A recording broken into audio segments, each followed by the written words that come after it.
नमस्ते, म शरद प्रधान आज फेरि टुरिज्म टकमा उपस्थित भएको छु र आज हाम्रो सामु हाम्रो अतिथि हुनुहुन्छ पर्वत लावती। पर्वत भाइ विशेष गरेर यो शब्द सोपान भन्ने एउटा साहित्यिक अनलाइन पत्रिकै भनौँ छ, त्यसको सम्पादक हुनुहुन्छ, प्रकाशक सम्पादक अब जे भनौँ न उहाँ हुनुहुन्छ र उहाँ विशेष गरेर साहित्यमा धेरै रुचि राख्नुहुन्छ, अनुवाद काम पनि गर्नुहुन्छ अनि लेखन पनि गर्नुहुन्छ र उहाँले चाहिँ हाम्रो नेपाली साहित्यमा एउटा एक किसिमको केही गरौँ भनेर एउटा नयाँ हिसाबले नयाँले उहाँ आउनु भएको छ। उहाँलाई म स्वागत गर्न चाहन्छु। पर्वत भाइ, हाम्रो यो जुन छ नि हाम्रो यो रेडियो टुरिज्म, यो चाहिँ हामीले विशेष गरेर टुरिज्म मात्रै नभएर टुरिज्मसँग रिलेटेड साहित्यलाई पनि अथवा कला सबैलाई टुरिज्म भनेर हामीले एउटा बनाएको छौँ। यस विषयमा हामी आज तपाईँलाई साहित्यको विशेष गरेर तपाईँको पत्र पत्रिका, तपाईँको रुचि र तपाईँले पढिरहेको कुराहरू सम्बन्धी आज हामी चर्चा गर्नेछौँ। यहाँलाई स्वागत छ। हस्, थ्याङ्क यू। नमस्ते sir, for having me here. तपाईँले यो लकडाउनको बेलामा शब्द सोपान अनलाइन सुरु गर्नुभयो नि? हजुर। यसको सुरु गर्नुको पछाडि के छ, यसको genesis, what is behind it?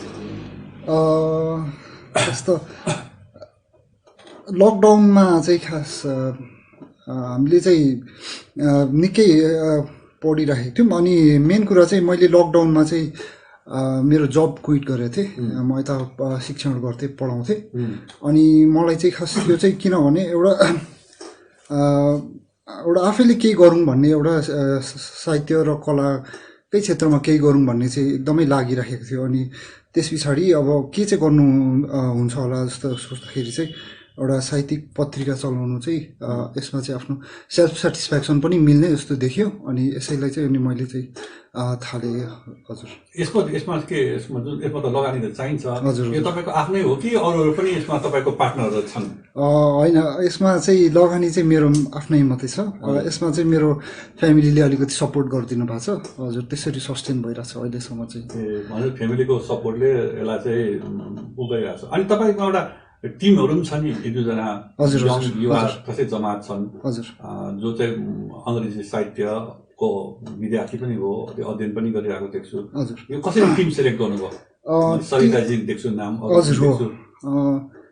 Team चाहिँ कसरी सेलेक्ट भयो भन्दाखेरि मलाई चाहिँ केही गर्दाखेरि आफ्नै एउटा सल्लाह अथवा गाइडेन्स चाहिँ आफूभन्दा ठुलो आफ्नो अग्रजहरूको लिएर अनि त्यस पछाडि केही गर्नु चाहिँ आफ्नै कन्टेम्पोरेरीहरूसँगै केही गर्नु मन थियो। अनि त्यसको कारणले गर्दाखेरि अनि त्यो थियो। अनि मेरो साथीहरू हुनुहुन्थ्यो जो चाहिँ साहित्यमा पहिल्यैदेखि अलिकति एकदमै रुचि भएका अनि उहाँहरूले पनि साहित्य चाहिँ आफूले एकदमै प्र्याक्टिस गरिराख्नु भएको। अनि त्यसमा चाहिँ सरिताजी चाहिँ यता हाम्रो मेरो युनिभर्सिटी टियुबाटै मैले उहाँलाई चाहिँ चिन्दा आएको हो। अनि त्यस पछाडि उहाँसँग राम्ररी परिचित भएको कारणले गर्दाखेरि मलाई उहाँको फ्याकल्टिजहरू के उहाँको त्यो ट्यालेन्टहरू पनि म त्योसँग पनि राम्ररी म चाहिँ खास इन्ट्रोड्युस भइसकेको थिएँ। सो अनि त्यही भएर चाहिँ यो चाहिँ अब सरिताजीहरू अनि त्यस पछाडि हाम्रो इलिस्ट्रेटर दिदी एलिना छन्देल हुनुहुन्छ जो चाहिँ उहाँ चाहिँ मेरो ब्याचलर्सदेखिकै दिदी हो। हजुर, उहाँ चाहिँ एकदमै यता इलिस्ट्रेसनहरूपट्टि अनि त्यस पछाडि आर्टहरूमा राम्रो हुनुहुन्छ। अनि सो दिदी, म र अनि त्यस पछाडि हाम्रो सरिताजीले चाहिँ यो चाहिँ मुख्य चाहिँ हामी तिनजनाको एउटा आइडिया हो। अनि त्यसमा चाहिँ अब हामीलाई चाहिँ अहिले जस्तै मेन्टरसिप अथवा गाइडेन्सको लागि चाहिँ अब हाम्रो मेरो यता टियुको प्रोफेसर हुनुहुन्छ हाम्रो कृष्णचन्द्र शर्मा सर, अनि त्यस पछाडि केशव सिग्देल सर, अनि उता हाम्रो इलामको हाम्रो देवी छेत्री दुराल सर नै पनि हुनुहुन्छ। अनि मेरो आफ्नै दिदी अप्सरा लावती पनि हुनुहुन्छ। उहाँहरूले चाहिँ हामीलाई मार्गदर्शक, हामीलाई चाहिँ अलिकति गाइडेन्सको मेन्टरसिपको रूपमा चाहिँ उहाँहरूले हामीलाई त्यसरी ब्याक सपोर्ट दिइराख्नु भएको छ। यो साहित्य जुन शब्द सोपान छ नि, हजुर हजुर, कुनै एरियालाई फोकस गरेर त गरेछ कि जेनरल नै गरिरहनु भएको छ? इन जेनरल चाहिँ खास नेपाली साहित्य अथवा नेपालमा जुनै पनि भाषामा लेखिएको साहित्य अथवा कलालाई चाहिँ हामीले चाहिँ त्यो प्रवर्धन अथवा त्यो प्लेटफर्म त्यो उहाँहरूलाई चाहिँ प्रमोसनको लागि यो प्लेटफर्म चाहिँ हामीले खास क्रिएट गरेको हो। त्यसमा अब हामीले यो नै भन्ने त छैन, तर हामीले एउटा स्तरीय छ भने एउटा जुनै पनि त्यो रिजनको अथवा हुन्छ नि एउटा जुनै पनि एउटा पहिचानकोदेखि लिएर सबैको हामीले चाहिँ यसमा समावेश गर्न खोजिरहेको छौँ। र यो दौरानमा चाहिँ हाम्रो निकै जस्तै हाम्रो शब्द सोपान चाहिँ अहिले 2 महिना लगभग 2 महिना भयो, तर यतिमा अब हामीले चाहिँ एउटा मोरल सपोर्टको लागि मिल्ने ऊर्जाहरू चाहिँ हामीले एकदमै प्राप्त गरिरहेको छौँ। जस्तै यसको लागि चाहिँ हाम्रो उता डोटी कञ्चनपुरहरूबाट पनि हामीलाई सबमिसनहरू आइरहेको छ। उहाँहरूले पनि हामीलाई डोटेली भाषाहरूमा पनि हामीलाई सबमिट गरिराख्नु भएको छ। तामाङको ग्याल्बो भन्ने त्यो नितान्त तामाङ भाषामै लेखिएको जस्तै आर्टिकल्सहरू पनि हामीलाई सबमिट भइरहेछ। अनि यता हाम्रो सिक्किमहरूदेखि पाँचतरहरू जस्तो ठाउँहरूबाट पनि त्यसरी आइरहेको छ। त्यही उहाँहरूकै त्यो मदर टङमा लेखिएकोहरू। सो त्यो गर्दाखेरि चाहिँ यो चाहिँ एउटा अहिले चाहिँ समावेश पनि भइरहेको छ। त्यो समावेश तपाईँको यो शब्द सोपान चाहिँ मतलब समावेश हिसाबले बहुभाषी अनलाइनको रूपमा चाहिँ राख्नुहुन्छ? एकदमै राख्नु सक्छु मलाई, किनभने हामी चाहिँ राखिराखेको छौँ सर। अब यसमा जस्तो तपाईँहरूको भनौँ न एउटा भाषामा कसरी एक्सेस हुन्छ? जस्तो तपाईँले अब एउटा तामाङ भाषाको आयो होला अथवा एउटा कुनै राई भाषाको आयो होला, थारू भाषाको आयो भने त्यसलाई राख्ने मापदण्ड के छ कि त्यसको एडिट गर्ने कोही छ कि? अहिले चाहिँ हाम्रो खास सम्पादनको हिसाबमा चाहिँ नेपाली भाषामा नेपाली खस भाषामा लेख्नेमा के अरे त्यो सम्पादन गर्नेमा चाहिँ म र सरिताजी छौँ। अनि त्यस पछाडि त्योभन्दा अन्य भाषाहरूमा सबमिसन भएकोहरू चाहिँ हामी चाहिँ अब पहिलो त उहाँहरूसँगै हामी एकचोटि बुझ्छौँ यो चाहिँ प्रुफको हिसाबले कतिको रिलायबल छ, हामीले पब्लिस गर्नुको लागि कतिको रिलायबल छ भन्ने सोच्छौँ। अनि त्यस पछाडि उहाँहरूले ओके गर्नुभयो भने चाहिँ हामी गर्छौँ, नत्र भए चाहिँ अब उहाँहरूसँग कहिलेकाहीँ त्यो कम्युनिकेसनहरूमा चाहिँ त्यो ग्याप भयो भने चाहिँ हाम्रो कोही त्यस्तो मान्छेहरू जस्तै सोसल मिडिया मार्फत कसैले त्यसरी हामी गरेर उहाँहरूलाई एकचोटि सोधिहेर्छौँ, यो चाहिँ एकचोटि हेरिदिनुहोस् न एउटा सहयोगको रूपमा भनेर हामी त्यसरी गर्छौँ। जस्तै एउटा तपाईँ मैले देखेको नि, जस्तै अब हाम्रो नेपालीमा चाहिँ धेरै जस्तो मान्छेले लेख्ने भनेको कविता। हजुर। अनि शब्द सोपानमा सबमिसनमा धेरै कविता नै आउने हो? अहिलेसम्म चाहिँ हाम्रो चाहिँ धेरै कविता नै आइरहेको छ डेली बेसिसको रूपमा चाहिँ। तर कहिले अब जस्तै हाम्रो त्यस पछाडि चाहिँ अस्ति हामीले विशेषाङ्कहरू 1-2 चोटि चलाएको थियौँ। त्यतिखेर चाहिँ हामीलाई त्यो साहित्यकार स्रष्टाहरूको बारेमा पनि आएको थियो। अनि त्यो लगायत अहिले हामीलाई संस्मरणहरू नियात्राहरू पनि हामीलाई आइरहेको छ, तर त्यो चाहिँ अलिकति विकली बेसिसमा अथवा फोर्टनाइटली बेसिसहरूमा पनि आइरहेको छ, जसले चाहिँ उहाँहरूले चाहिँ हामीलाई जस त्यो कम्युनिकेसनको हिसाबमा हामी यो सबमिट गर्छौँ भनेर त्यस्तरी पनि आइरहेको छ। अब तपाईँ अब नयाँ पुस्तामा लेखिरहनु भएको छ, नयाँ पुस्ताको तपाईँले विभिन्न अङ्ग्रेजीको पनि अनुवाद गरिरहनु भएको छ है।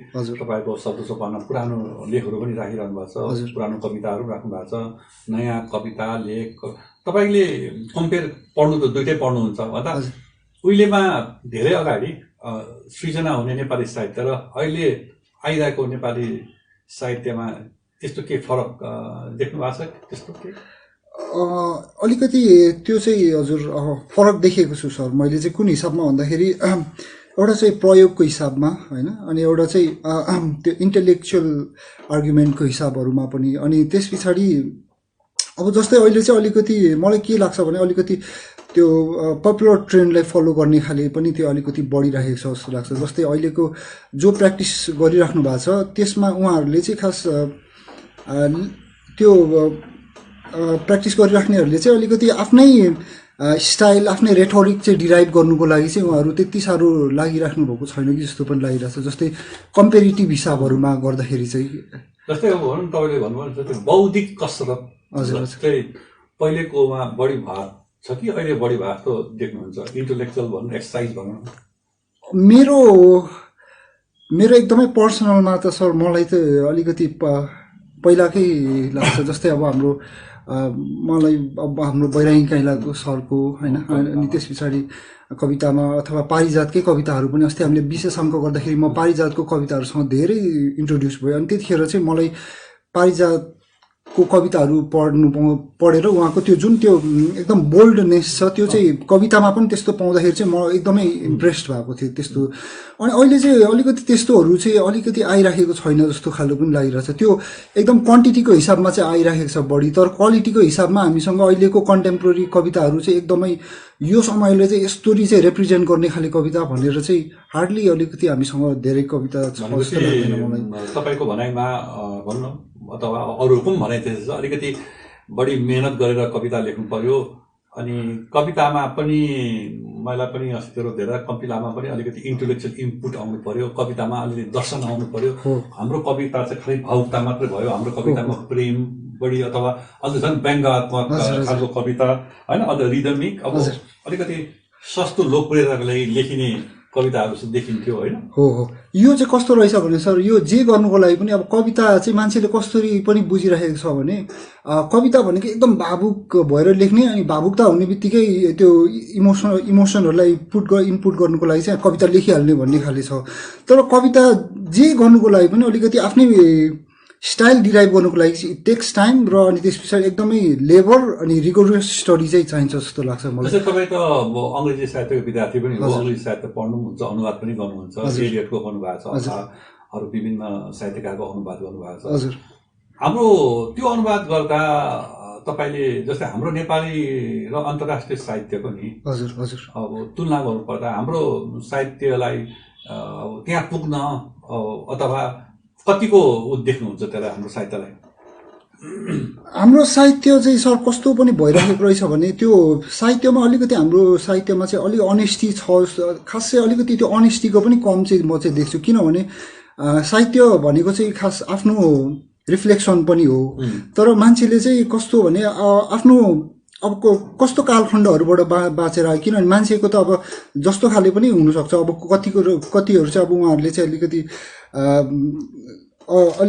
त्यस्तै खाले भएपछि चाहिँ अनि तर त्यो कुराहरूलाई चाहिँ उहाँहरूले अलिकति के अरे प्रष्ट हिसाबमा नल्याएर अलिकति उहाँहरूले चाहिँ अलिकति आइडियल्ली आफूलाई त्यो के अरे प्रस्तुत गर्ने खालेहरू जस्तो खालेहरू मात्रै पनि देखेको छ। सो त्यसले चाहिँ अलिकति साहित्यलाई चाहिँ अलिकति इन्कम्प्लिट पार्छ जस्तो लाग्छ मलाई। हालसालमा कुन किताब यसो पढिरहनु भएको छ? हजुर, मैले चाहिँ हालसालमा म्याडम बोवारी पढेको थिएँ, अनि त्यस पछाडि डन क्विहोटे पढेको थिएँ। हजुर, अनि त्यस पछाडि मैले हाम्रो निचेको नेपालीमा चाहिँ हाम्रो रमिते पढेको थिएँ, हाम्रो जेसन दाईको रमितेमा चाहिँ अलिकति मैले पनि रमिते अलिअलि पढेको छु, सुरुमा के पन्नाहरू पढ्दैछु, पढिरहेको छु। रमितेमा अलिकति हाम्रो जेसन कुमारजीले अलिकति नयाँ भाषामा प्रयोग र जुन कन्टेन्टमा प्रयोग र शैलीमा प्रयोग गरे जस्तो फिल भएको छ तपाईँलाई? हजुर, मलाई एकदम भएको छ। जस्तै हाम्रो जेसन दाईले चाहिँ जेसन दाई मलाई जहाँसम्म लाग्छ जेसन दाई चाहिँ यही परिवेशमा काठमाडौँको परिवेशमा हुर्किनु भयो, तर पनि जेसन दाईले त्यो रमितेमा चाहिँ जुन भाषा प्रयोग गर्नुभएको छ एकदमै ठेट भाषा, एकदमै झर्रा शब्दहरू प्रयोग गर्नुभएको छ र त्यही कुरा चाहिँ अहिले खास भन्नुपर्दाखेरि रमितेको अथवा त्यो चाहिँ एकदमै नयाँ आयाम हो जस्तो लाग्छ मलाई। त्यो चाहिँ जसरी उहाँले चाहिँ एकदमै त्यही ठाउँबाट उहाँ चाहिँ आउनुभएको जस्तो खाले त्यो जुन ठाउँको एउटा माटोको सुगन्ध नै उहाँले त्यो रमितेमा ल्याउनु सक्नु भएको छ, त्यो चाहिँ एकदमै एउटा नयाँ आयाम र त्यो रमितेको एउटा त्यो चाहिँ सक्सेस हो जस्तो लाग्छ मलाई जेसन दाई एज अ राइटरमा। हजुर, जेसन कुमार दाईको। अनि त्यसबाहेक अरू कुनै किताबहरू पढिरहनु भएको छ? त्यस पछाडि मैले चाहिँ अलिकति धेरै कविताहरू पढिरहेको छु, जस्तै हाम्रो बैरागी काइँला सरको अस्ति भर्खरै निस्केको कविताहरू पढेँ। अनि त्यस पछाडि अहिले चाहिँ सर म अलिकति मेरो समय पढ्दाखेरि चाहिँ अहिले चाहिँ सम्पादनको हिसाबमा पढिन्छ। अनि त्यस पछाडि केही समय बच्यो भने चाहिँ म अहिले चाहिँ अलिकति इङ्ग्लिस लिटरेचरहरू नै पढिराखेको हुन्छु। जस्तै अहिले मैले चेखभको स्टोरिजहरू पढिराखेको छु। अनि हजुर, त्यसरी नै भइरहेछ मेरो। तपाईँहरूकोमा त त्यो अनुवाद पनि आइरहेछ नि? हजुर हजुर हजुर। तर तपाईँले कतिको याद गर्नुभएको छ नेपाली साहित्य जब हजुरमा विदेशी विशेष गरेर अब इस्टर्न होइन, जस्तै संस्कृतको होइन, तर अङ्ग्रेजी अथवा अरू भाषाको अनुवाद चाहिँ धेरै अगाडिदेखि नै सुरु भएको हो नेपालमा। मलाई लाग्छ धेरै अगाडि अनुवाद गर्नेहरूमा चाहिँ तपाईँको चाहिँ अब यो इन्द्र सुन्दासजीले विश्वका टास्टोयका कविताहरू भन्दा अहिलेभन्दा 80 भन्दा अगाडि नै टास्टोयका कथाहरू पनि अनुवाद गर्नुभएको थियो। त्यस्तै अनुवाद गर्नुभयो लैन सिमाङदेलले 1942 होला कि 42 चाहिँ विश्वका कथाहरू भनेर त्यो पछि अब रत्नले फेरि त्यसको नयाँ एडिसन निकाल्दैछ। धेरै लामो इतिहास छ है। अब मैले नै अस्ति याद गरेको जस्तै तपाईँको आमा भन्ने उपन्यास चाहिँ 1953 मै अनुवाद भइसकेको थियो होइन। त्यस्तै तपाईँको चाहिँ क्यालोपेट्रा पनि त्यो पनि धेरै अगाडि अनुवाद भइसकेको छ। त्यस्तै नै तपाईँको हेर्नुहुन्छ भने अहिले भन्दा करिबन 1950 मै उसको छ नि त्यो रुबायात छ नि रुडियाट किपलिङ उसको के अरे त्यो रुबायात भन्छ एउटा त्यो छ त्यसको अनुवाद उमर खयामको रुबायातको अनुवाद भइसकेको छ। तर अब अहिले पनि अनुवाद भइरहेछ। तर मैले मेरो भनाइ के छ भने अब हामीले चाहिँ त्यो पुरानोलाई फेरि अनुवाद त्यो अनुवादहरू तपाईँको पनि देख्छु अनुवाद छापिरहेको त्यो अनुवाद चाहिँ धेरै अगाडि अनुवाद भइसकेको र त्यही अनुवादक पुरानो खोज्यो भने त्यही मान्छेले अनुवाद भइरहेछ क्या।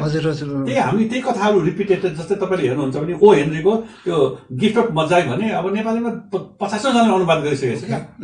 तर गिफ्ट अफ मजाईको सट्टा अर्को ओ हेनरीको भइदिएको भए चाहिँ अब अथवा त्यो ओ हेनरीकै होला लास्ट लिभ भन्ने त्यो पनि धेरैले अनुवाद गरिसकेको छ होइन। हामी बच्चादेखि पढेको अहिलेसम्म अनुवादै भइरहेको छ क्या। म तपाईँको मात्र होइन हामीले साहित्य पोस्टमा पनि देख्छु। हाम्रो अश्विनीजीले पनि त्यही भनिसकेको छु मैले अरूमा चाहिँ हाम्रोमा चाहिँ उसको कमी जस्तो लाग्यो। कस्तो भन्नु तपाईँको त्यो इन्भेन्ट्रीको कमी क्या अथवा के भन्छ त्यसलाई इन्भेन्ट्री पनि भनौँ अथवा त्यो के छाप्यो त्यसको त्यो पपुलर इम्प्रेसन मेमोरीको पनि कमी हो कि त्यो पनि हुनसक्छ। र अर्को चाहिँ त्यही एउटा अनुवाद गर्ने उहाँ अनुवादक जो हुनुहुन्छ उहाँले नै पनि के अब गर्नु खोजेको कुराहरू चाहिँ उहाँले पनि त्यो रिसर्च पनि आफूले पनि नगरेको पनि हुनसक्छ। जस्तै ओ हेनरीको गिफ्ट अफ मजाई त पहिल्यै अनुवाद गरिसकेको छ भने त मैले गर्नुपर्ने त जरुरी त हुँदैन। तर त्यही पनि त्यो चाहिँ सायद रिसर्च अनि त्यस पछाडि एउटा पपुलर इम्प्रेसन जुन पनि परेको हुन्छ त्यो पनि हुनसक्छ। जस्तै अब मैले चाहिँ जस्तै भर्खरै हलोमेन गरेको थिएँ। अब हलोमेन चाहिँ मलाई पर्सनली मनपर्ने कविता पनि भएको कारणले गर्दाखेरि पनि गरेको थिएँ। सो तपाईँले भनेको एकदमै ठिक हो सर। त्यसरी पनि गर्न सकिन्छ अथवा अहिलेको कन्टेम्पोरेरी राइटरहरूले जसले चाहिँ प्र्याक्टिस गरिराख्नु भएको छ उहाँहरूको लिट्रेचर पनि मलाई चाहिँ कस्तो लाग्छ भनेपछि तपाईँले त अब छाप्ने हो तपाईँको अनलाइनमा आउने हो। हजुर तर तपाईँलाई थाहा हुँदैन मैले एउटा कुनै एउटा अहिले भन्दा 40 50 60 वर्ष कुनै अनुवादलाई हुबहु सारेर अब सजिलो छ अनि अनुवादक शरद प्रधान भनेर अनि चाहिँ तपाईँ भन्नु इन्द्र सुन्दासले मसँग भएको त्यो टोस्टको कथा पनि तपाईँ कतै लाउन सक्नुहुन्न एकदमै। अथवा हाम्रो इभन लनिसी बाङदेलले अनुवाद गर्नुभएको कथाको जुन कथा गर्नुभएको छ विभिन्न होइन राइटर्सहरूको त्यो गरेर थाहा पाता हुँदैन। त्यसले गर्दा कस्तो लाग्छ मलाई कस्तो लाग्छ भने चाहिँ त्यो तपाईहरुले अनुवाद गर्दा त्यो अनुवादको हिस्ट्री पनि हेर्नुपर्छ क्या। एकदमै हो रहेछ सर। त्यो पनि हामीले एकदमै अनेस्टी कति छ हजुर त्यो हेर्नु पर्छ जस्तै र त्यो पनि हो। र अनि त्यस पछाडि अहिले चाहिँ कस्तो भएको छ भने अब हाम्रो सबै कुराहरू यस्तो पनि भइरहेको छ। अब हामीले जुन कुराको अनुवाद गर्ने हो त्यो चाहिँ अब हाम्रो इन्टरनेटमा इजिली एक्सेस छ। तर जुन कुरा भइसकेको छ हाम्रो नेपालमा त्यो चाहिँ अहिले हामीले यो इलेक्ट्रोनिक हामीले आर्काइभमा हामीले त्यो चाहिँ गरेको छैनौँ। त्यो कारणले गर्दाखेरि इजी एक्सेस भएन र अनुवाद जसले गर्नु खोजिराख्नु भएको छ उहाँहरू अब 1-2वटा पब्लिकेसन जानु होला तर त्यहाँ नपाएपछि उहाँले के सोच्नुहुन्छ भने यो गरिएको छैन भन्ने खाले पनि सोच्नु सक्नुहुन्छ। अनि त्यसले गर्दाखेरि चाहिँ तर फेरि काम चाहिँ भइसकेको पनि भएको कारणले गर्दाखेरि चाहिँ जसले गरेको हुनुहुन्छ त्यो उहाँ चाहिँ अनेस्टी नै भए पनि म अनेस्ट छु भनेर चाहिँ अब त्यो उहाँले चाहिँ 100% त्योलाई चाहिँ अब जस्टिफाई गर्नु पनि त्यो पनि अलिकति त्यस्तो कुराहरूमा पनि इस्युजहरू चाहिँ आउन सक्दो रहेछ। तपाईको अहिले ठुलो चुनौती भनेको चाहिँ गुगल ट्रान्सलेट हो। हजुर गुगल ट्रान्सलेट तपाईले त्यो मैले एउटा कुनै कथा छ अनलाइनमा पाइन्छ अंग्रेजी कथा हजुर अनलाइन अंग्रेजी कपी गरेर गुगल ट्रान्सलेट गर्यो भने त्यसले अलमोस्ट 80-90% अब करेक्ट ट्रान्सलेसन गर्छ क्या। ओके हजुर अनि त्यसलाई अलिकति 20% चाहिँ आफ्नो राख्यो भने राम्रो अनुवाद हुन्छ। त्यो त उसको क्रिएटिभिटी होइन नि त, त्यो त गुगलले गरेको अनुवाद हो। कहिलेकाहीँ हामीले पनि गर्छौँ अफिसियली काम पर्दा गाह्रो पर्दा साहित्यमा अरूमा हामीले काम गर्छौँ। त्यसले गर्दा तपाईँहरूको अब ठुलो चुनौती चाहिँ छाप्नेहरूको ठुलो चुनौती प्रकाशकहरूको ठुलो चुनौती चाहिँ त्यो पनि हो क्या। उसले गुगल ड्राइभ युज गरेर किनभने अब त अलमोस्ट गुगलले मलाई लाग्छ अबको 4-5 वर्षपछि अलमोस्ट 99% एकुरेट ट्रान्सलेट गरिदिन्छ। त्यति बेला त तपाईँको ट्रान्सलेसनको त मतलबै भएन, गाह्रो हुनु तपाईँलाई। सो त्यो बेलामा चाहिँ अब त्यही भएर त्यो बेलामा चाहिँ अब हामीले चाहिँ एउटा अनुवादकको चुनौती भनेको चाहिँ त्यसलाई चाहिँ एस्थेटिकल्ली आफ्नो कसरी इनपुट दिन सकिन्छ भन्ने कुराहरू, र अर्को कुरा भनेको चाहिँ अब जस्तै कल्चरको कुराहरू पनि हुँदो रहेछ। अब जस्तै अस्ति मैले हलोमेनको ट्रान्सलेट गर्दाखेरि चाहिँ त्यहाँनिर चाहिँ एउटा लास्ट लाइनमा हियर वी गो प्रिक्ली पियर भन्ने एउटा जुन छ त्यो त एउटा खास राइम हो।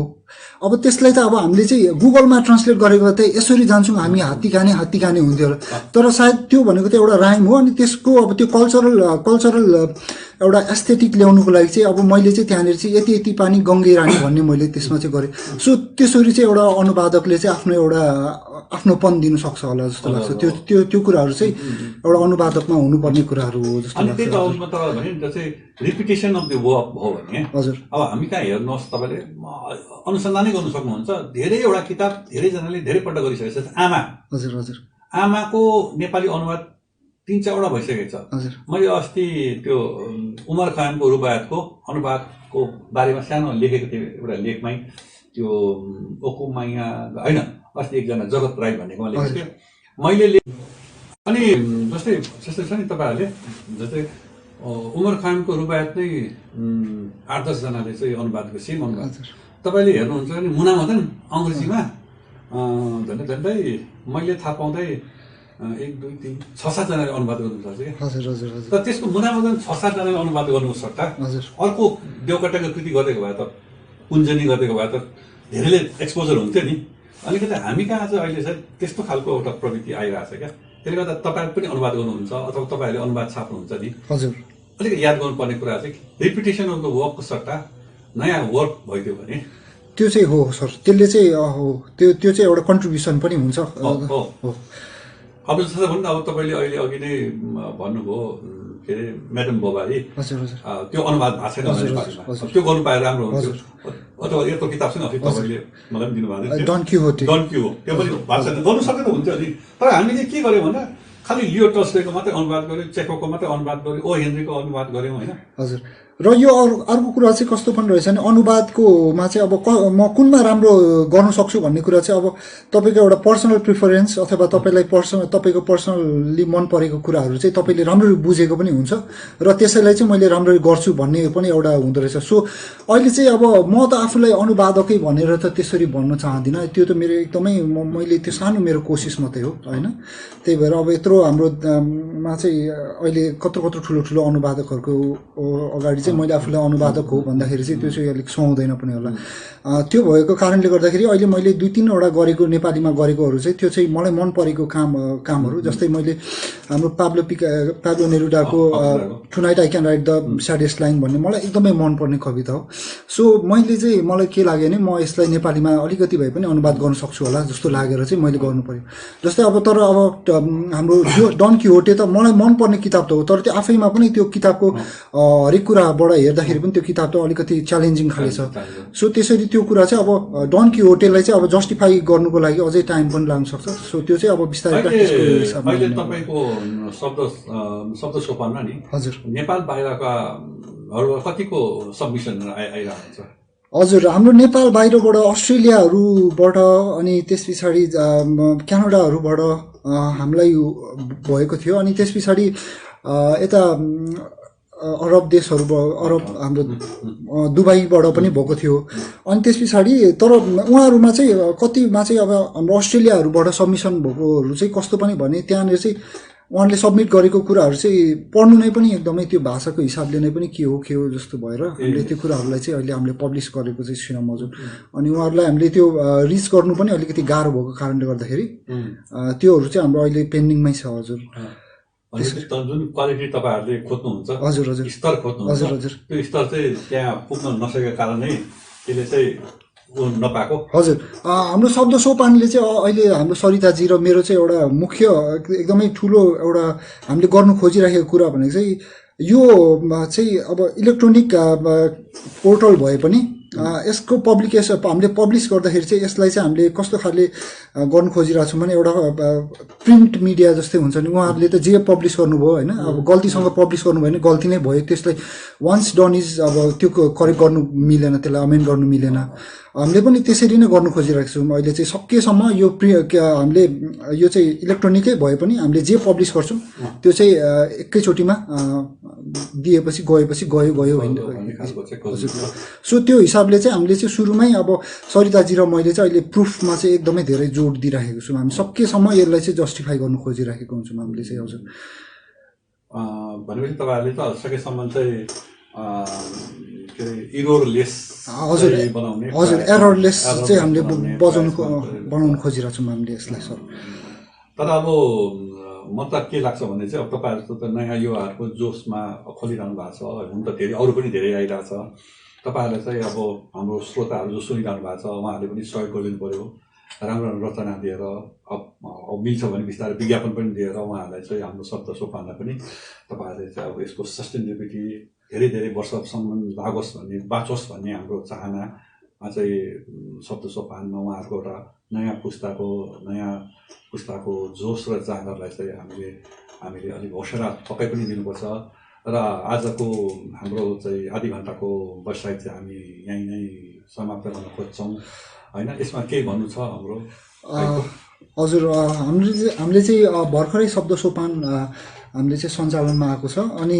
यसलाई चाहिँ तपाईँहरूले नै हो बचाउने तपाईँहरूलाई आफ्नो लेखहरू रचनाहरू खोज अनुसन्धान जस्तो तपाईँहरूले केही गर्नुभएको छ भने शब्द सोपान सृजना@शब्दसोपान.com मा हामीलाई पठाउन सक्नुहुनेछ हजुर त्यति नै भन्दै तपाईँलाई पनि एकदमै यो प्लेटफर्ममा बोलाइदिनु भयो र आफ्नो शब्द राख्नु मलाई अपर्च्युनिटी दिनुभयो त्यसको लागि धेरै धन्यवाद धन्यवाद प्रभात लावती उहाँ शब्द सोपान .com का प्रकाशक र सम्पादक पनि हुनुहुन्छ शब्दसोपान.com तपाईँले कृपया हेरिदिनु होला अनि आजको यस कार्यक्रममा मलाई प्राविधिक रूपमा सहयोग दिनुहुने बहिनी शीतल भण्डारीलाई पनि धेरै धेरै धन्यवाद दिँदै आजको कार्यक्रम यहीँ समाप्त गर्न चाहन्छु धन्यवाद